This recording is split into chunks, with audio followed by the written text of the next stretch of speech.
For the Climate Discussion Nexus, I'm John Robson, with the latest readout video from our Wednesday Wake Up email newsletter, and the usual reminder to share our work, subscribe to it across the various platforms, and support it so we can keep bringing you cheery updates like this one. It seems a Canadian federal government poll found that young people are scared and depressed about climate, which is apparently an achievement.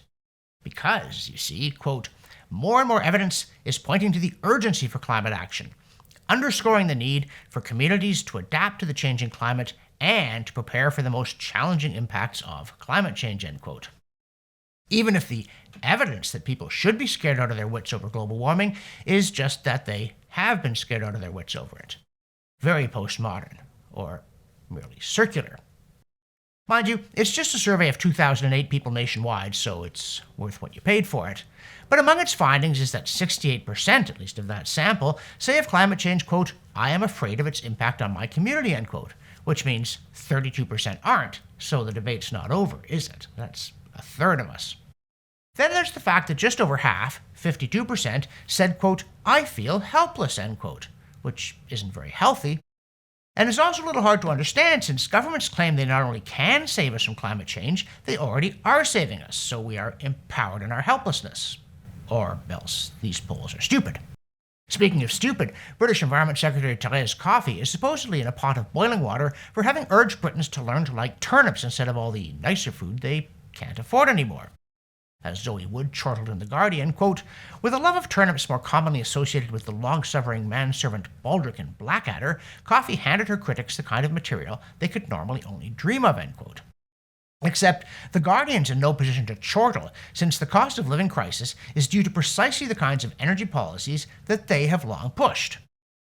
When politicians and journalists of all stripes have been waging a relentless war on the affordable energy that brings a variety of fresh food from afar and pushing the 100-mile diet, which in Britain in winter's pretty much limited to neeps and tatties, who's really to blame if Britons are back to the kind of culinary choices that they had in the Middle Ages?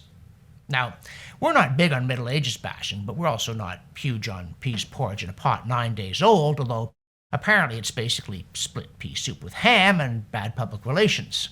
In any event, we'd certainly rather swallow it than the hypocrisy of people who spend most of their waking hours arguing for policies to impoverish the populace, then complain about the high cost of living. Including Wood noting that people are heckling Coffey in all sorts of ways, including, quote, was a bounty of this unloved root vegetable part of the promised Brexit dividend, people asked, as they shared doctored images of campaign buses emblazoned with, forget tomatoes, let's eat turnips instead.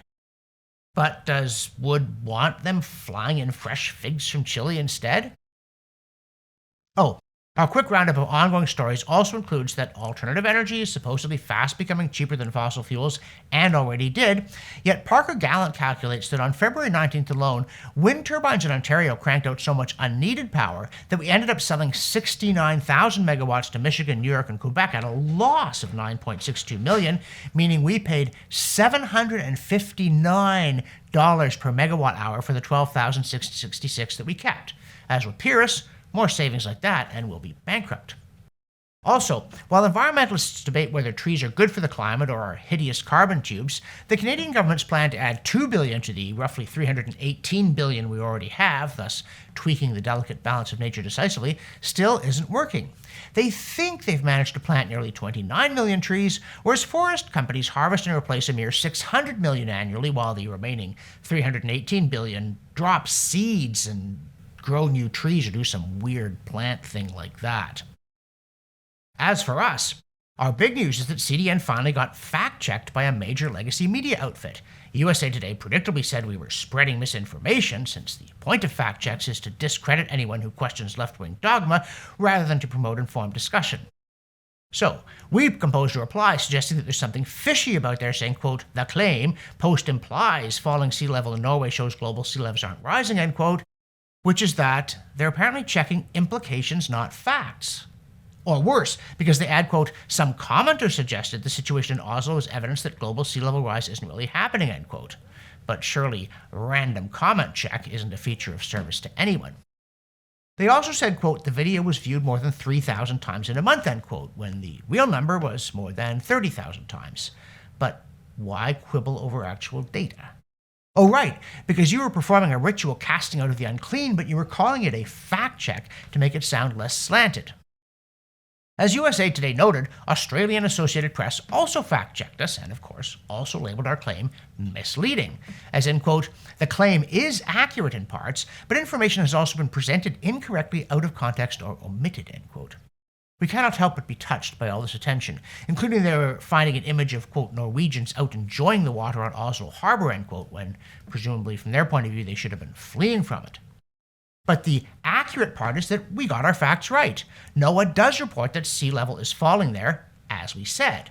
AAP just thinks we shouldn't have said it, lest truth should lead people into error, or, as they cutely put it, choppy waters. Well, let's venture into them anyway, because we're adults. We understand perfectly well that sea level rise is a complex interaction between changes in the land and the oceans. It's the alarmists who don't, and keep saying stuff like that the Maldives are going under, which, incidentally, USA Today or AAP might want to fact-check in their spare time. USA Today also quoted a scientist in Denmark who, after explaining glacial isostatic adjustment, which is clearly a factor at Oslo and we never said it wasn't, added, quote, if the glacial isostatic adjustment is taken into account, sea levels are rising everywhere in Norway, including Oslo. This is due to man-made climate change, end quote. Oh, really? Want to fact-check that one? Want to fact-check whether sea levels have been rising for 20,000 years, often much faster than today, and yet, absent human action, they would suddenly have stopped doing it around 1850? Or was it not that kind of fact-check? Thanks to an alert viewer, we also learned that the American federal government is planning to make evaluating carbon emissions central to every initiative it undertakes.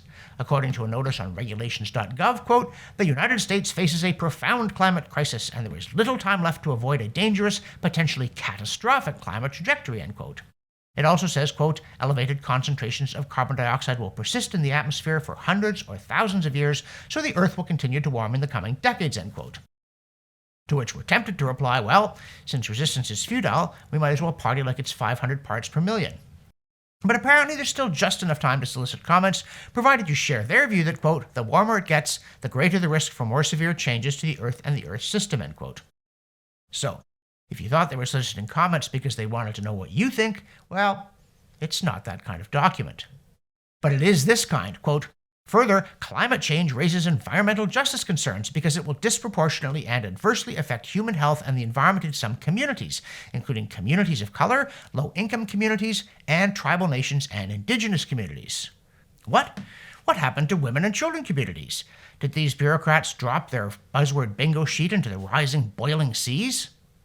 And, in case you're wondering where they got their information, they reference another document from some other bureaucrats at the EPA that says, quote, climate change is happening, end quote.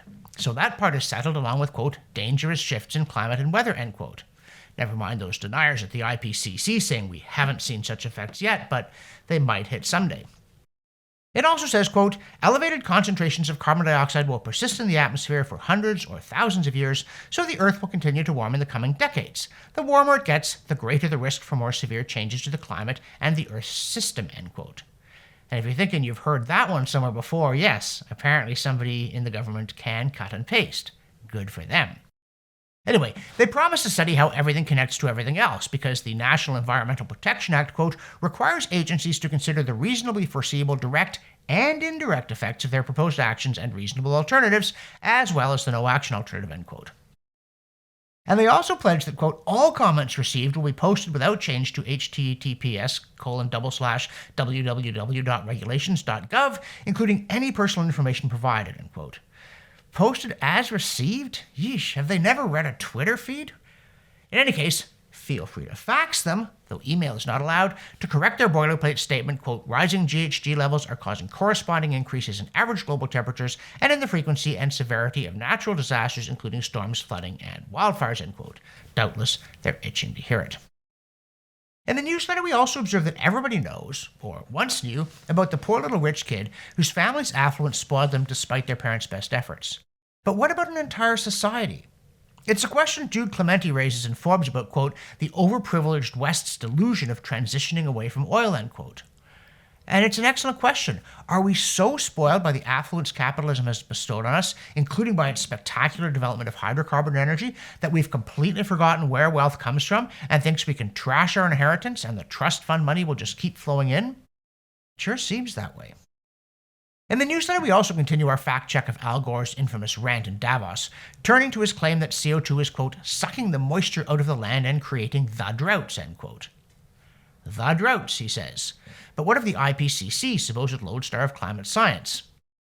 Regarding droughts due to deficient precipitation, they report, quote, global studies generally show no significant trends in derived drought frequency and severity data, with very few regional exceptions, end quote.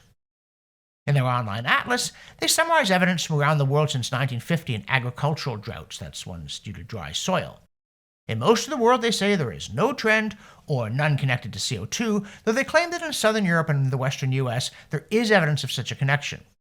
Except the IPCC report, as Roger Pielke Jr. reports, also says that the confidence in these claims is only medium, which still sounds pretty impressive until you discover that in their terminology, medium means 50-50. Psh, a coin toss. And elsewhere, even in Europe, they insist that there is no evidence of trends in droughts, so Al Gore should just dry up.